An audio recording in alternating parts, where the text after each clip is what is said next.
6:04 morning, early breakfast underway this Friday morning here on Talk TV. It is the 3rd of March, and we turn our attention to a whole range of stories. Going to be joined all the way from Slovakia by Eric Wiltsher. We'll be going through the front pages, but also the stories within. We turn our attention to officials who have seized confidential papers and IT equipment from the home of Partygate investigator Sue Gray, and she's appointed by the Labour Party. We'll talk about that story. Also, we'll find out about the Tank Buster drone. There is an exclusive consumer group which has revealed the UK's best ketchup. We'll find out about Gavin Williamson's WhatsApp, but it's also the educational gap that perhaps is more concerning. And indeed, we'll find out about a demand for seeds. And if that wasn't enough, you'll find out how Brits have been beating the tomato shortage. But this morning, I'm talking to you about this. The lockdown file revelations continue. Today, it's the police were urged to crack down on the public during the pandemic. It's rapidly, though, turning into a discussion about whether we should have had lockdowns in the first place. What have you learnt from the leaked revelations? Telephone number 0344 499 1000. Meanwhile, time for us to say very good morning to Eric Wiltsher, who's broadcaster based in Slovakia. Eric, good morning to you. Good morning, James. How are you? Very well indeed, and thank you very much indeed for joining us here on Talk TV. Now, before we get to your stories, I can sense your excitement because we've got a job to do. We must turn our attention, we must turn our attention to the front pages. The Times, unsafe schools. This is thousands of British boys as old as 16 can barely read or write English, and this is because they are Hasidic Jews in ultra-Orthodox community schools. That's a story that they've talked about on the front page there. Meanwhile, you've got Boris Johnson, Prime Minister, urged to block new job for party's inquisitor. We'll come on to that story. And a simple step for us, for a healthy heart in later life. Apparently, if we do 500 extra steps a day, you reduce your risk of a heart attack by 14%. Ouch. Yeah, I know. It's only 500 steps, though. I mean, on a weekend, I'll do 20,000 steps. So, you know. Oh, no. On a normal workday morning, I do approximately 10. Is that it? That's from parking the car, go to the lift, come up to the office, sit at the desk. Perfect. So yesterday I did 16,000 steps. 11,000 on Tuesday, and 15,000 on Sunday, and 22,000 on Saturday. A lot of steps. That is a lot of steps. It's a lot of steps. Yeah. Well, I've got a lot of working to do. If you've got a Cocker Spaniel, which I do, it means you've got to do a bit of walking. And they are rather nutty as well. So, they do run around a lot. Stanley got it right in the Barnaby and Stanley game today. He's all over it. I know. Yeah. He's been living with you for far too long, you know. He probably has. Only 3.5 years there. Meanwhile, Daily Mail, is this proof the Partygate probe was a Labour plot? We'll be talking about that story in a moment. That's the front page of the Daily Mail. Meanwhile, the lockdown file revelations, they continue on the front page of the Daily Telegraph today. That we are going to have to go heavy with the police. That's the angle that they take there.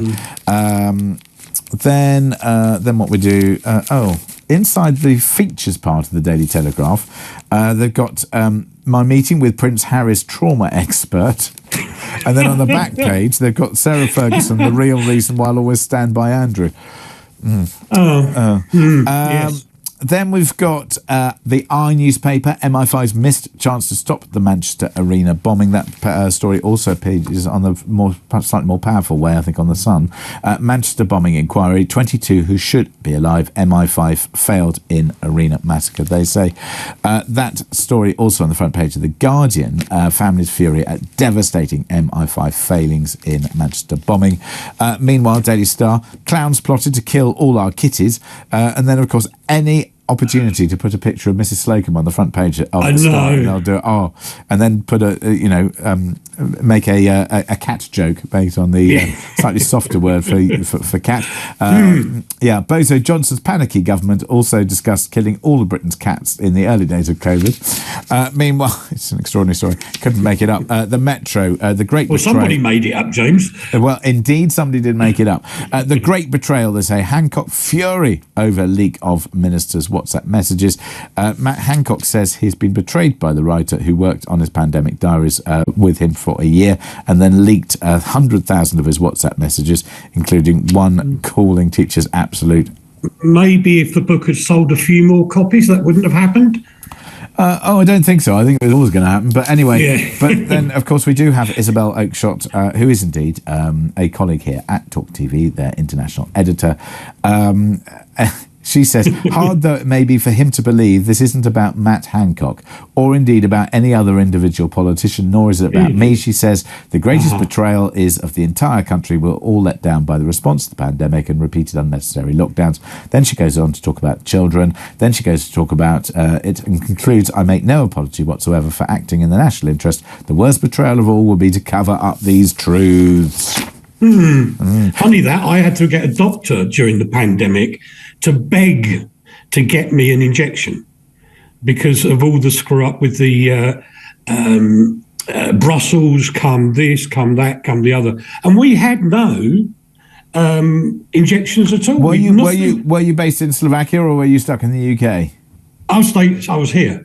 Okay, so you're in Slovakia. I mean, let's just put this in context. Was Slovakia under the same sorts of rules that the UK had? Yes, and some more. And some more? Yes, to actually come to work. I was classified being in the media as an essential service. I don't kind of get that, but there you go. We had to have official letters from companies or CEOs or whoever to drive to work, and I was stopped on several occasions by the local police checking I got authority to go to work. I mean, that's not entirely different from here in the sense that here you had to log essentially as a key worker. Yes.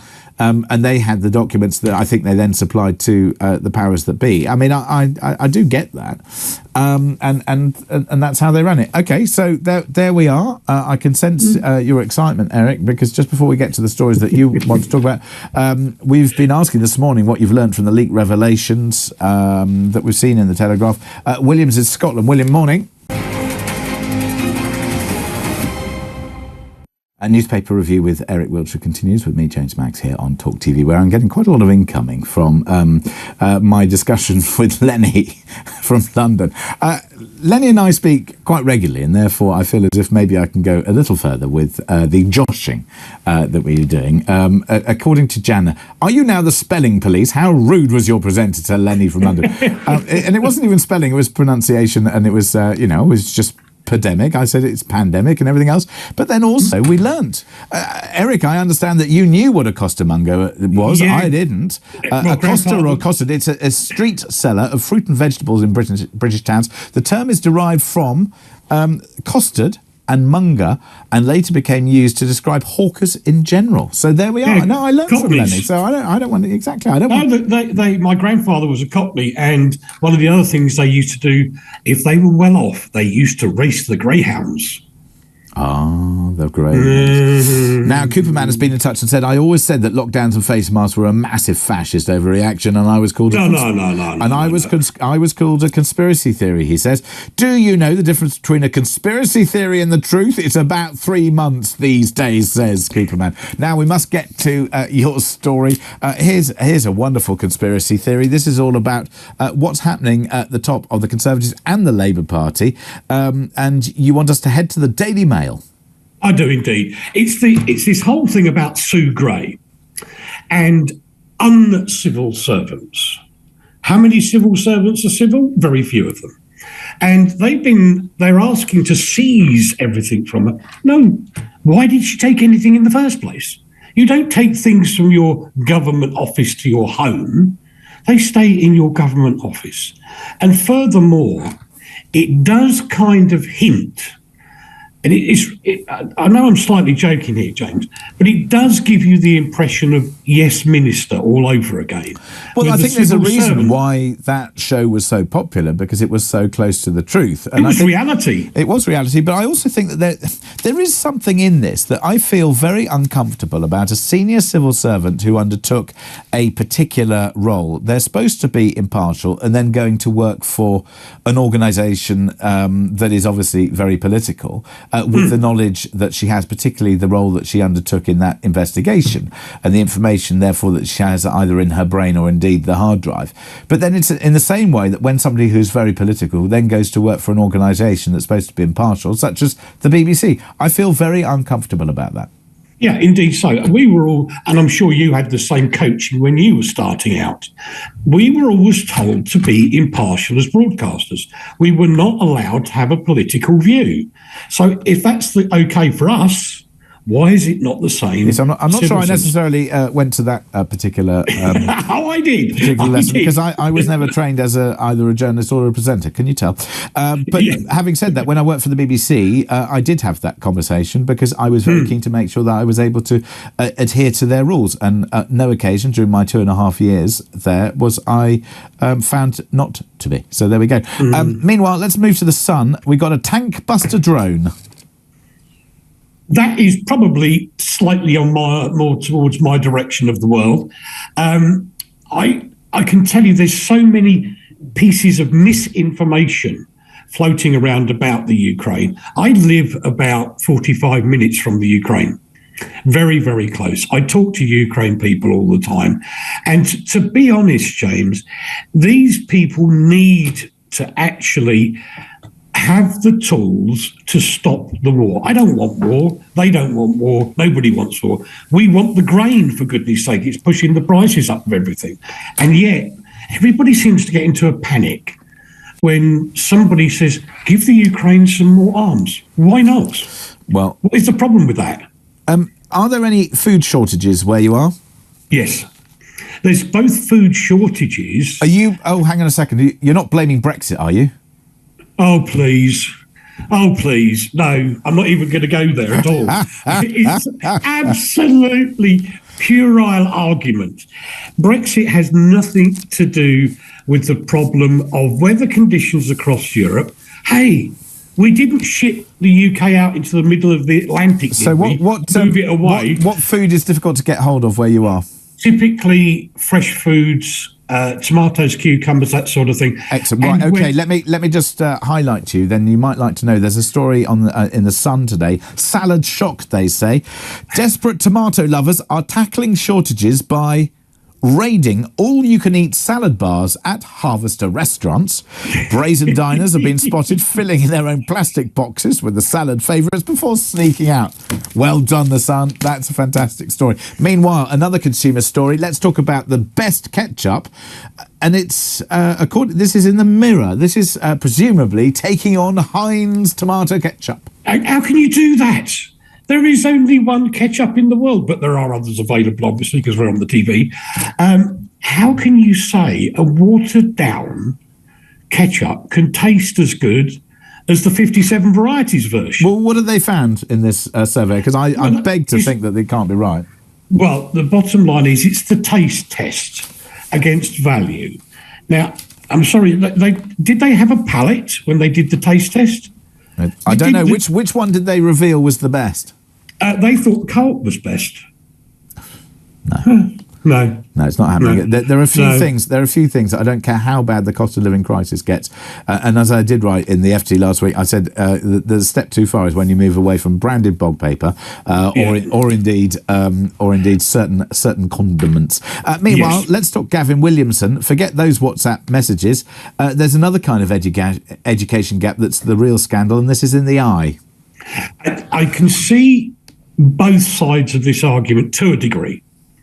When I was a kid, I was probably the worst student on planet Earth. I was much happier working in my garage as a kid on motorbikes and the like. So much so that my father had to pay for private tuition to get me through things. Now, for him to do that, he had to give up something. Now, most parents can do that if they really want to. If they really, really want to get the best education for their kids, they can give something up. They can indeed, and that's perhaps it. Just finally, what has demand soared for, given the shortage of vegetables? Seeds.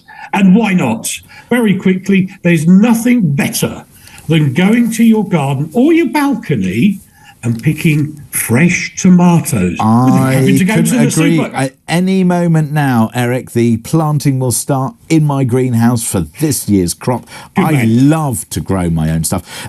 Eric, thank you so much for going through the papers with us this morning. That's Eric Wiltsher, broadcaster based in Slovakia. Thank you so much for doing that for us this morning.